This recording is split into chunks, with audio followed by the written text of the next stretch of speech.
Now, the object of the game is to win the pot. So what's a pot?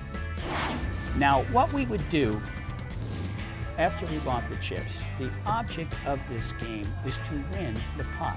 Now, how does a pot work? What is a pot? You get your first 2 cards, and we go around the table clockwise when it's every person's turn, and they have a choice of either saying, I don't want to invest anything on these cards and throw them away, which is called folding. Think about fold up your tent and go home.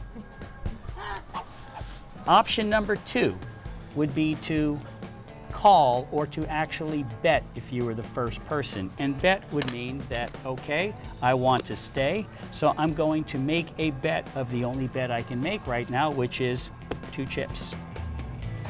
That is also a bet that would stay in front of that particular player. Now, the following player in back of them would have 3 options. Option number 1 would be, I don't want to play, throw their cards away. Option number 2 would be to call or match that bet, or as they used to say back in the cowboy days, I see you. Nobody says that anymore. I see you and I call for that. Nobody does that. It's down to just call the 2. Now, this player also had the option, if he chose to raise and put that bet and raising 2 more. That's the only thing that they are allowed to raise, because everything goes in increments of 2, because we're playing limit 2 and 4 hold. This is what you'll see if you've played in the kitchen before. Every raise must be at least the size of the bet. That's in all poker games. Now, why is that? Because we've already determined 1 bet and 3 raises. This stops somebody that wants to get by cheaply from saying, I call that bet and raise 1.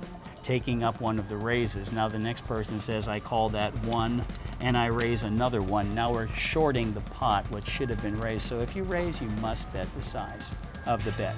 You must match that or call and raise.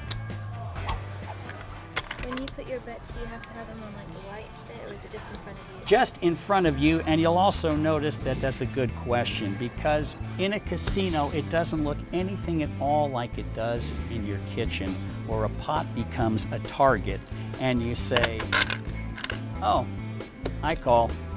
What a dealer does is they keep all of the bets in front of each of the players.